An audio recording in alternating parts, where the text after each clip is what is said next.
Impunidade. Essa charge mostra claramente aquilo que nós vamos estar tratando agora, que é o tema habeas corpus. A polícia prende e a justiça solta.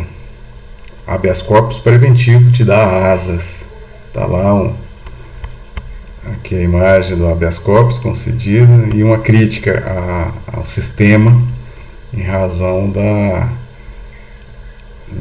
prática de infração penal. Aqui nós temos um 157, que é roubo, e um 171, que é estelionato. Então entendi bem pertinente em relação a esse tema que a gente está abordando agora. Habeas corpus. Origem e evolução do HC. Direito inglês. Magna Carta.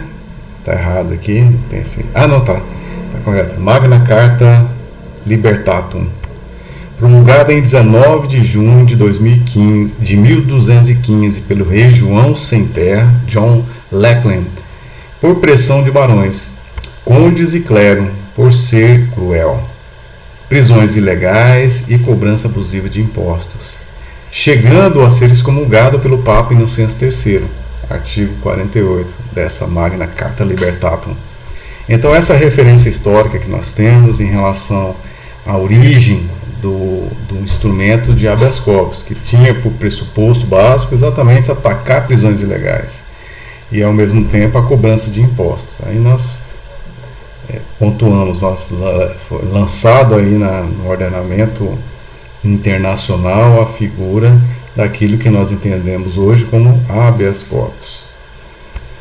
Nesse dispositivo previa, ninguém poderá ser detido, preso ou despojado de seus bens, costumes e liberdades, senão em virtude de julgamento de seus pares, de acordo com a lei do país. Aqui é a mola mestra do Instituto Mandamental do Habeas Corpus.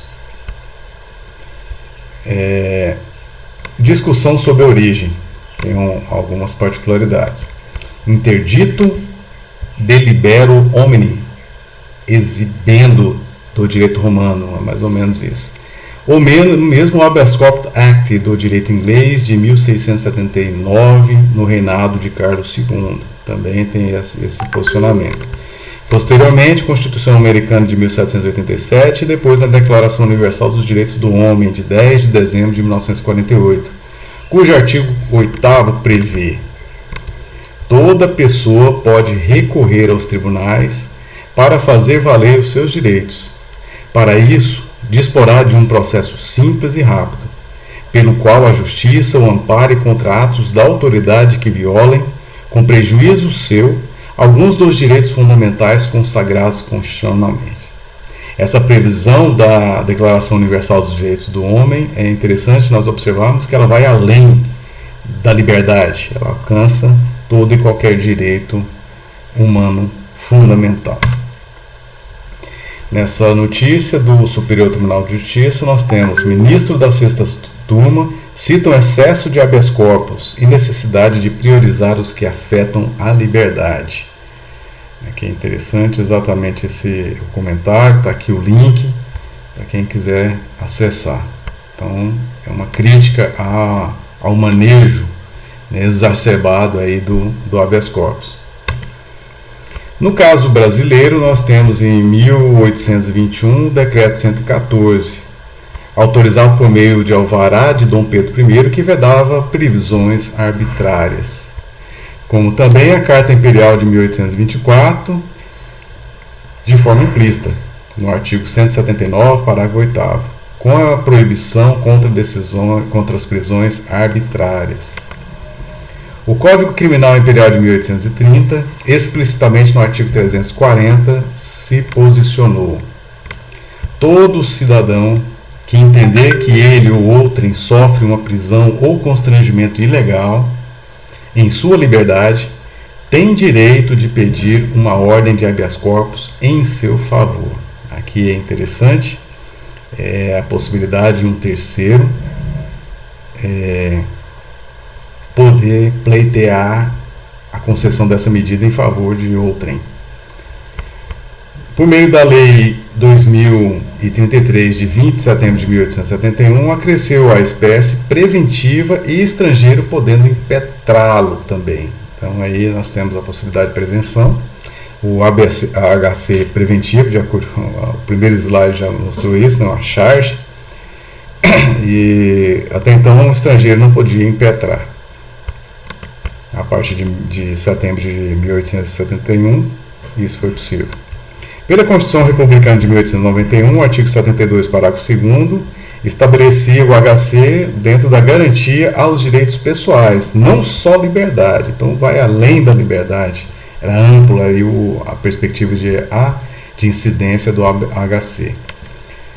Rui Barbosa e Pedro Lessa, jurisconsultos à época, foram hábeis aí a defesa de sustentaram a defesa de qualquer direito líquido e certo, pois não existia o mandato de segurança. Então aqui nós observamos que nesse contexto histórico, da primeira Constituição republicana brasileira, promulgada, o HC em si alcançava outras matérias, outros direitos fundamentais. E naquele momento histórico não existia o mandato de segurança que a gente vai estar tratando mais à frente. A Constituição de 1934 limitou o alcance, surgindo a figura do mandato de segurança. A Carta de 1937 restringiu a liberdade de ir e vir. Então aqui nós temos já, a partir de 1937, a contextualização daquilo que é, de fato, objeto do HC, que é a liberdade de ir e vir, locomoção. Né? Por meio do Decreto-Lei 3.689, de 1941, que é o Código de Processo Penal, os artigos 647 a 667 e artigo 23 da Lei 8.038 de 1990 e regimentos internos dos tribunais tratam do habeas corpus. Então aí está positivado, está regulamentado aí o processamento desse instrumento importante no ordenamento jurídico brasileiro. A Carta de 1946, promulgada, troca liberdade de ir e vir por liberdade de locomoção. O HC, em 1968, ele foi suspenso com o AI-5 aos crimes políticos, em relação aos crimes políticos contra a segurança nacional e ordem econômica e social e economia popular, revogado somente em 31 de dezembro de 1978. Então ele ficou, durante esse período, cerca de 10 anos suspenso para esses fins. A Constituição de 1988, no artigo 5º, inciso 68, estabelece categoricamente, que é o que está válido, conceder-se habeas corpus sempre que alguém sofrer ou se achar ameaçado de sofrer violência ou coação em sua liberdade de locomoção por ilegalidade ou abuso de poder. Então aqui é a mola mestra daquilo que nós entendemos atualmente como habeas corpus, envolvendo a prevenção e a reação.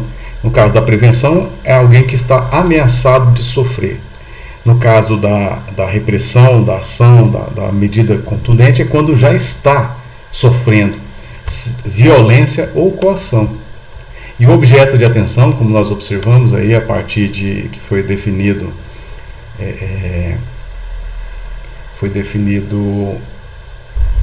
a partir da Carta Constitucional de 1946, a liberdade de locomoção, que envolve tudo: ir, vir, ficar, permanecer, etc.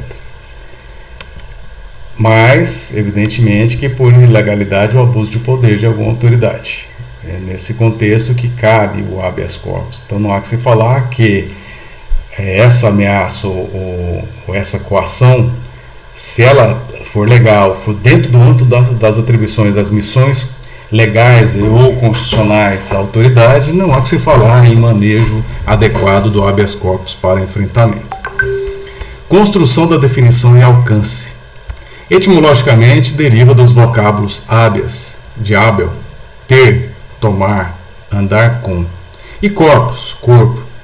Então representaria exatamente tenha o corpo ou ande com o corpo. Então esse é o contexto que justifica a terminologia habeas corpus. Tenha seu corpo, mantenha seu corpo. É a perspectiva exatamente que ensejou aí a utilização desse termo. Garantia constitucional passiva. Trata-se de um remédio constitucional à disposição do indivíduo. Então é uma situação que, em caso de enfrentamento, imponha o seu manejo, a sua utilização. Está previsto, como nós observamos, no tópico dos direitos e garantias fundamentais do artigo 5º da Carta Constitucional de 1988. É garantia constitucional ativa por ser ação especial para reclamar o restabelecimento do respectivo direito fundamental violado, que é o direito à locomoção. Então, o habeas corpus ele é uma garantia constitucional passiva à disposição do indivíduo e, ao mesmo tempo, ativa, exatamente para permitir o restabelecimento desse direito violado ou em vias de o ser. Direito de locomoção é o objeto central do habeas corpus, envolvendo ius manendi, eundi, ambulante, veniendi, outro se troca, ou seja, ir, vir, ficar, permanecer, e aí vai, né, dentro da lógica da locomoção em si. Nessa matéria, nós temos que uma moradora de Camboriú recebe habeas corpus para cultivar maconha em casa. Foi agora do ano de 2022. E aí, exatamente por quê? Por que se concedeu preventivamente uma situação como essa? Que é para fins medicinais, tá na matéria mostrando isso. E utilizou-se do habeas corpus para o fim dela não ser presa, seja pela autoridade policial ou com qualquer que detenha aí o munus da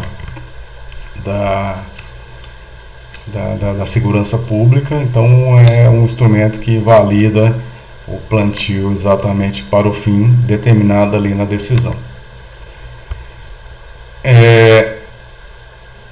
Pois bem, então nós temos aqui, repetindo o texto, alguém sofrer ou se achar ameaçado de sofrer violência ou coação na sua liberdade de locomoção por ilegalidade ou abuso de poder é o centro nevrálgico do habeas corpus, que visa proteger juridicamente o ius libertatis, ou seja, o direito de liberdade do cidadão, ius manendi, ambulante, eundi, ultra se toque, ir, vir, ficar, permanecer, etc. Pode ser utilizado também para assegurar a vida ou a saúde. Existem situações de ordem concreta que permitem aí o uso desse instrumento para tanto. Contra ato de particular é cabível em algumas situações, por exemplo, a retenção de paciente em hospital, de cliente em bar, internação em hospital psiquiátrico. Exatamente, são situações aí que envolvem a vida, a saúde das pessoas, que o habeas corpus pode ser manejado. O HC tem como natureza jurídica algumas particularidades que devem ser entendidas. Natureza jurídica de recurso. Quando se presta ao reexame ou reforma, não quer dizer que ele seja recurso. Nós vamos observar que o que prepondera é o HC ele ser considerado uma ação especial constitucional, uma ação que visa garantir um direito fundamental. Então é uma ação mandamental, essa é a natureza jurídica. No entanto, o próprio HC ele pode ter imbuído aí no seu âmbito de atuação um caráter de recurso, mas não é recurso. Exatamente quando ele visa o reexame de uma determinada matéria ou a reforma de uma determinada decisão, por exemplo, uma decisão que determinou aí a decretação da prisão preventiva, da prisão temporária. Então são situações aí que pode admitir o enfrentamento por meio do habeas corpus e aí visa exatamente reformar, mudar aquela decisão que foi proferida, que cerceou, em tese, o direito de liberdade de uma pessoa. É uma ação contra qualquer ato de autoridade. Pode o habeas corpus ser concedido de ofício. Em resumo, é um remédio constitucional. É uma ação mandamental visando garantir um direito fundamental que é a liberdade de locomoção, ou ius libertatis. Então é isso. Espécies e formas de concessão. Espécies. O HC preventivo, que é do primeiro slide, da charge, ou suspensivo. No caso de ameaça, a ameaça a liberdade de locomoção por ato de autoridade, considerado ilegal ou abusivo. Nesse caso do HC preventivo, então não houve ainda o cerceamento do direito de liberdade de locomoção. Só a ameaça. Deve-se expedir a autoridade que concorda com o deferimento um salvo-conduto, previsto no artigo 660, parágrafo 4º do CPP. Ou seja, para a situação que envolve a iminência de sofrer violência ou coação na liberdade, por ilegalidade ou abuso de poder. Então esse é o alcance. Nós temos também como espécie de HC o HC liberatório ou repressivo, que é aquele que ataca o ato que já está fazendo efeito, ou seja, a liberdade de locomoção ela já foi cerceada, razão pela qual permite-se a expedição de alvará de soltura ou medida compatível para afastar restrição ilegal à liberdade de locomoção existente, ou melhor, fazer outra leitura. Nesse caso, o juiz concordando com o HC deve-se expedir o alvará de soltura, ou mesmo outra medida compatível para afastar a restrição ilegal à liberdade de locomoção inexistente sem o alvará. Então, necessário se faz a expedição de alvará de soltura, no caso do HC liberatório ou repressivo. Aqui está confuso essa redação que eu fiz. Mas é exatamente isso. O liberatório tem a finalidade de, se deferido, liberar ou restringir ou alguma medida compatível que impeça, que cesse a coação ou violência sofrida pelo prejudicado ali, pela pessoa que foi alvo do ato da autoridade. Então deve-se expedir aí o alvará de soltura. Formas de concessão, nós temos de ofício, como nós já falamos, previsto no parágrafo 2º do artigo 654 do CPP, e a pedido, que é o mais comum. Pede-se em nome próprio, em nome de terceiro, e aqui de novo o ex officio que eu já falei, então está redundante aqui essa previsão. Por mais que haja revisão do texto que eu coloco, sempre aparece uma coisinha ou outra, mas é isso. Caso Giuliani. Motorista que matou jovem atropelada tem mais um HC negado pela justiça do Acre. Daí mais uma hipótese de habeas corpus.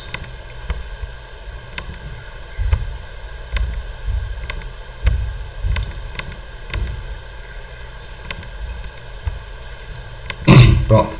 Processamento. Artigo 654, parágrafo 1º. Recebida a petição, ou seja, o requerimento de habeas corpus, deve-se necessariamente informar a autoridade coatora. Então aqui nós temos a possibilidade, não existe a possibilidade de impetração do habeas corpus direto com a autoridade coatora. Se for judicial, muito menos. Deve-se necessariamente ser encaminhada a instância de quem para o julgamento daquela causa. Se for autoridade policial, aí o juízo de primeiro grau.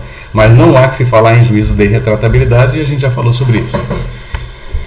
No caso do HC por exemplo, envolvendo a autoridade coatora sendo um delegado de polícia ou autoridade policial, quem deve apreciar é o juiz de direito e não abre vista ao Ministério Público, ou seja, o Ministério Público não participa do HC em primeiro grau. Mas é proibido a vista ao Ministério Público poder se manifestar? Não é proibido. Mas pode retardar a análise judicial em relação àquilo, esse é um outro constrangimento, mas abrindo a vista ao Ministério Público, o Ministério Público pode se manifestar sem problema algum. Não seria causa de nulidade isso. Apresentação do paciente ou não. Então o juiz ele pode requisitar a apreciação, ou o tribunal pode requisitar a apresentação do paciente, que é o nome técnico para, vamos assim dizer, a vítima da coação ou violência da autoridade por ato ilegal ou abusivo. Então esse é o termo que se utiliza. Também pode-se ouvir testemunhas, realizar diligências, decidindo em 24 horas o processamento, exatamente por se tratar de um direito fundamental aí, por demais consagrado em nível internacional e em nível nacional. É possível a concessão de liminar nos casos reputados como graves, desde que preenchidos os requisitos do fumus boniuris e periculum in mora, que é a fumaça do bom direito e o perigo da demora, lá, exigência do artigo 660, parágrafo 2º do CPP. A competência para julgamento, a gente já falou um pouco antes sobre isso. A autoridade judiciária superior não é hierarquia, ou seja, no caso do juiz deve ser o tribunal ad quem detém competência para julgar o caso. Se é um tribunal, aí outros tribunais. E nós já falamos que dependendo o caso, se for, por exemplo, HC denegado pelos tribunais superiores, pode ser aí manejado o recurso ordinário constitucional perante o Supremo Tribunal Federal. Se é caso de denegação em nível de Tribunal de Justiça ou Tribunal Regional Federal, pode caber um recurso ordinário constitucional perante aí o Superior Tribunal de Justiça. E é isso. Não envolvendo a autoridade judiciária, é o juízo de primeiro grau que deve analisar o pedido de habeas corpus. Transferência do ato coimado de abusivo ou ilegal. Recebimento da denúncia. Recebimento do auto de prisão em flagrante delito. Então, assim, até antes do recebimento da denúncia, não se fala em intervenção jurisdicional nesse caso concreto, mas a partir do momento que o juiz recebe a denúncia, instaura o processo penal e ele avoca para si a pecha, vamos assim dizer, de autoridade que pode ser imputada como coatora em grau de manejo do habeas corpus. Ou o juiz também que recebe o auto de prisão em flagrante delito, que quando ele entende que estão preenchidos os requisitos de ordem legal, constitucional, e aí ele recebe, diz que tem mácula ali dentro desse ato policial, e aí sim ele chama para si a responsabilidade por chancelar aquele ato policial, e aí ele pode ser considerado como autoridade coatora, que é quem em tese pratica o ato ilegal ou abusivo que gerou uma coação ou violência ou mesmo ameaça de coação ou de violência. No âmbito da justiça militar, o HC é somente no 2º grau. Existe uma particularidade que a gente vai estar tratando ainda sobre isso. Impetração. Qualquer pessoa, menor, analfabeto, no caso do analfabeto, tem que ser auxiliado a rogo. O louco também pode, pessoa jurídica, com ou sem advogado. Então, não exige a capacidade postulatória em juízo para a impetração do habeas corpus. Qualquer pessoa pode. Não fala nenhum meio. Qualquer meio pode ser utilizado para tanto. Um e-mail, uma mensagem em tese de WhatsApp. A doutrina coloca até o papel higiênico em algumas situações. Então, não é obstáculo para tanto. Pode o promotor, inclusive no 2º grau, também impetrar habeas corpus a favor de um paciente, uma pessoa que o próprio Ministério Público entenda que está ameaçado ou já tem violado aí o direito de liberdade em seu desfavor. O juiz, na qualidade de cidadão, pode. Não ele como juiz, né? No caso dele, o juiz apreciando a causa, ele pode conceder de ofício. Ok? Mas ele não pode impetrar se ele é o juiz da causa. Ausência de formalismo na impetração. Exatamente é o fim que se busca, né? Garantia de um direito fundamental constitucional. O formalismo é deixado de lado, segundo plano. Somente a favor de pessoa física, não há que se falar em ius libertatis, o direito de locomoção fundamental aplicável à pessoa jurídica. Nós sabemos aí que a pessoa jurídica pode ser responsabilizada criminalmente, mas o HC não pode ser manejado a favor da pessoa jurídica exatamente por isso, porque ela não tem direito à liberdade, ela não tem ameaça à sua liberdade, até porque não é um ente abstrato, não é um ente concreto como uma pessoa humana. Nomenclatura e legitimidade. Então aí algumas peculiaridades, nós já falamos de algumas delas. Mas o paciente é a pessoa a ser beneficiada, seja por ameaça, seja sendo coagida ou violada seus direitos fundamentais da liberdade de locomoção. Coautor é a autoridade, o agente da ilegalidade. Não necessariamente precisa ser autoridade, como nós observamos, até porque o HC pode ser manejado contra particular. Nós citamos alguns exemplos. Detentor é quem infringe a liberdade do paciente, que restringe a sua liberdade, por exemplo, um carcereiro. O impetrante é quem pede, pode ser em benefício próprio, pode ser em benefício de terceiro, como nós observamos. Legitimidade ad causa, ativa, 654 do CPP. Qualquer pessoa e não há necessidade de capacidade para estar em juízo. Ou a postulatória. Então aqui nós já colocamos, né? Analfabeto, menor, pessoa jurídica, mas neste caso esta pode se beneficiar, a pessoa jurídica, nós já respondemos essa indagação aqui. Na legitimidade passiva, a autoridade pública que pratica ilegalidade ou abuso de poder e ou particular quando age contra a lei. Então essa aqui está mais completa. Nessa notícia nós temos reconhecimento fotográfico para prisões continua usado depois de reprovado pelo STJ e criticado no STF. Pode ser passiva e utilizar-se o habeas corpus? Sim. Pois bem, requisitos para impetração. Artigo 654, parágrafo 1º do CPP. Nome do impetrante e do impetrado. Não tem o que discutir. Declaração da espécie de constrangimento ou em ameaça das provas do receio do constrangimento. Então isso aqui é a fundamentação fática do que está ocorrendo para exigir aí a concessão do habeas corpus. Quer dizer, quem está sendo ameaçado tem que explicar o porquê, em que consiste essa ameaça. Quem está com seu direito à liberdade de locomoção já violado tem que explicar exatamente em que consiste essa violação. É exatamente a fundamentação do pedido de habeas corpus, é explicar. Assinatura do impetrante ou alguém a rolo. Observação. Não precisam ser totalmente pré-constituídas as provas, pois poderá ser cabível novas informações posteriores, mas sem possibilidade de ilação probatória visceral. Então, uma peculiaridade que tem no rito especial de habeas corpus, que é uma ação mandamental constitucional para garantia de direito fundamental à liberdade de locomoção, é imprescindível estar apresentar de pronto as provas que justificam ali a configuração da ameaça ou lesão a esses direitos.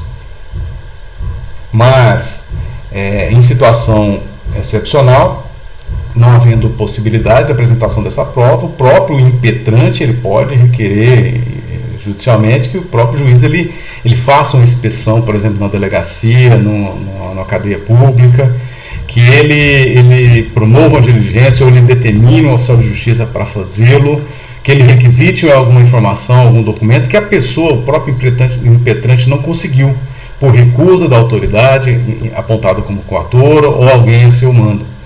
Então, alguma dificuldade devidamente justificada pode ensejar que o juiz determine a produção dessa prova, sem configurar dilação probatória. Então, o instrumento do uso do habeas corpus ele tem que apresentar a prova de pronto, com as exceções que nós observamos em caso de impossibilidade. Cabimento, artigo 648 do CPP. Nós temos aí que o rol não é números clausos. Então, nós temos aí, não precisa nem mostrar o dispositivo, que a gente vai estar comentando os casos. Então, é exemplificativo que está estabelecido no artigo 648 do Código de Processo Penal. Pode envolver qualquer outra situação. Até porque o legislador constituinte, lá no dispositivo que trata do habeas corpus, no artigo 5º, ele não faz ressalvas, simplesmente coloca lá categoricamente que qualquer ameaça ou lesão decorrente de coação ou violência por ato ilegal ou abusivo de autoridade. Então, por si só, já seria suficiente para o manejo do habeas corpus e seu deferimento. Então, o próprio legislador constituinte não restringiu, então, a norma infraconstitucional jamais poderia fazê-lo. Pois bem, nós temos aqui: não houver justa causa para a ameaça ou mesmo cerceamento do direito de liberdade. Por quê? Porque é obrigatório para que haja aí o cerceamento desse direito que o ato tenha sido praticado com legalidade e cumprimento das formalidades legais e constitucionais. Aí, se isso não ocorrer, não pode ser motivo aí da concessão de habeas corpus. Nós temos aqui um exemplo nesse caso: um mandado de prisão que foi cumprido no período noturno. Então, é uma situação aí que pode ensejar o habeas corpus. Alguém preso por mais tempo do que determina a norma. Então, usando da razoabilidade, sem envolver questões de ordem procedimental complexa, por exemplo, concurso de agentes, concurso de crimes, dificuldade, atos praticados pela própria defesa que protelem aí a devida prestação jurisdicional. Então, se configurado o excesso de prazo, aí não há que se falar pode-se manejar o habeas corpus. Nós temos aí que no âmbito, por exemplo, na prisão preventiva, tem-se o prazo de 90 dias para a sua renovação. A cada 90 dias, o órgão do Poder Judiciário tem que analisar se estão preenchidos, se mantém ainda os requisitos da decretação do cerceamento do direito de liberdade, por meio dessa medida provisória prisional. De modo que, passado 90 dias, aí pode ensejar o habeas corpus. Simples assim. Quem ordena a coação não tem competência para fazê-lo. É uma situação que justifica aí o cabimento do habeas corpus, ou seja, a autoridade que determinou o cerceamento do direito de liberdade ou a ameaça em si não tem essa competência. Um particular, por exemplo, determinando a prisão de alguém por dívida de jogo, mais razão ainda. Houver cessado o motivo que autorizou a coação. Então não tem sentido algum manter aí o cerceamento do direito de liberdade. Não for alguém admitido a prestar fiança nos casos em que a lei autoriza. Então, a lei autorizando a prestação de fiança, se por algum motivo a autoridade negar ou não admitir, é caso de habeas corpus. O processo for manifestamente nulo também, aí é passível de nulidade, de concessão do habeas corpus. Nós podemos aí citar um exemplo de um acusado sendo alvo de um processo penal, aí tramitando com a instrução de julgamento, inclusive, um acusado que seja menor de 18 anos. Então seria um adolescente infrator. Detectado isso, pode-se, por meio do habeas corpus, declarar a nulidade absoluta de todo o processo. Extinção da punibilidade também é outra situação que admite aí o cabimento do habeas corpus. A exceção que se tem, nós temos o artigo 647 in fine, em relação à punição disciplinar, também com previsão no artigo 142, parágrafo 2º da Carta Constitucional de 1988, aplicável aos militares. Mas há controvérsia. Eu comentei um pouco a respeito disso. Então, hoje se admite o uso do habeas corpus para punição disciplinar, mas não toda e qualquer punição disciplinar. Existe uma vinculação, em especial quando ataca matéria constitucional e quando é teratológica, decisão que cerceia a liberdade de ir e vir, ficar, permanecer do militar, é possível se manejar um instrumento do habeas corpus. Competência para julgamento do HC, nós temos que analisar os critérios de territorialidade e hierarquia. Comarca ou circunscrição judiciária de competência da autoridade, seja juiz ou tribunal aí que pode julgar aquela causa. Do local onde está por ocorrer, no caso de ameaça, ou já está ocorrendo a constrição da liberdade. Então aí tem que analisar exatamente o local onde está para ocorrer ou já ocorreu aí esse cerceamento do direito de liberdade. A autoridade diretamente superior àquela de onde provém a constrição ou ameaça. Então aqui nós não falamos em hierarquia, é bom que se diga. Não tem hierarquia do delegado de polícia em relação ao juiz de direito. Não tem hierarquia do juiz de direito em relação ao Tribunal de Justiça. E sim, para fins de habeas corpus, é considerado autoridade superior para que haja o manejo, haja o pedido aí de concessão. Nessa notícia nós temos Henry, defesa de Jairinho pede revogação de prisão ou medida branda. Também foi utilizado o habeas corpus para essa análise. Supremo Tribunal Federal, no artigo 102, inciso 1, a linha D e I, indica que é cabível o habeas corpus contra ato do presidente da República, seu vice-ministros, contra membros do Congresso Nacional, ministros do STF, próprios ministros do STF, do Procurador-Geral da República.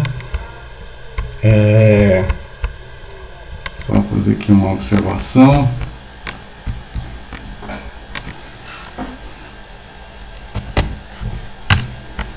Comandantes das Forças Armadas, membros dos Tribunais Superiores e Tribunal de Contas da União,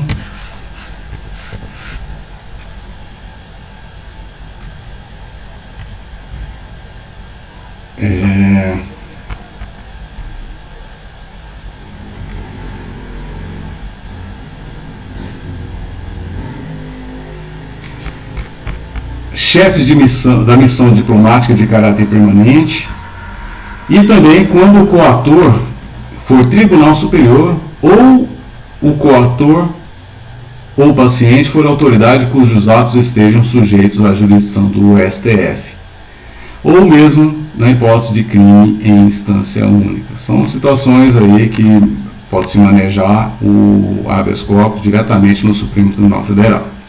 No âmbito do Superior Tribunal de Justiça, artigo 5º, 105, inciso 1º, a linha C, contra atos de governadores, desembargadores dos Tribunais de Justiça, os Tribunais de Justiça, Tribunal de Contas dos Estados, Tribunal Regional Federal, Tribunal Regional Eleitoral, Tribunal Regional do Trabalho, Tribunais de Contas dos municípios e Ministério Público da União, que oficiem perante os tribunais.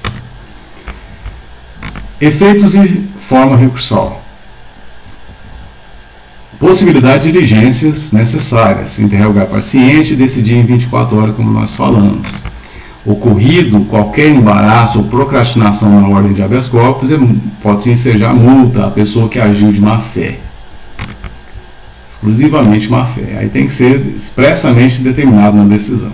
Não obsta nem põe fim ao processo, até porque é como se fosse um incidente dentro do âmbito do processo, se ocorrer em nível processual. Nulidade do processo e inquérito, artigo 652 do CPP, renovação dos atos, se o caso. Extensão, casos de outras pessoas se encontrarem na mesma situação, excluídos os casos de caráter exclusivo pessoal. Então, tal qual ocorre nos efeitos alguns recursos em relação, nós falamos, por exemplo, apelação, em que o manejo de um recurso pode beneficiar um coautor, ele pode se estender. Um recorre e outros não recorrem. Aí o benefício daquele que recorreu pode se estender aos outros, desde que não tenha caráter pessoal. Então, sendo o caráter objetivo, o HC na mesma ordem pode ser concedido a favor dos outros que não impetraram habeas corpus. Restrição do uso do habeas corpus. Então, o STF e o STJ critica, nós já mostramos uma imagem do STJ a respeito, diante da vulgarização que poderia por descaracterizado como remédio heróico. Então, o uso exacerbado do habeas corpus está tendo essa pecha no âmbito das instâncias superiores. Nessa notícia, jovens apreendidos por roubo são inocentados após um mês de internação. Então, no âmbito da Justiça da Infância e Juventude, também pode ser manejado o habeas corpus. Recurso cabível. Nós temos recurso em sentido estrito da concessão ou denegação do habeas corpus. Esse é o primeiro. Nós temos o recurso ordinário perante o Superior Tribunal de Justiça, lá no caso dos tribunais regionais federais, dos tribunais de justiça, que deneguem a ordem. E no âmbito do Supremo Tribunal Federal, as instâncias superiores em que haja denegação do HC.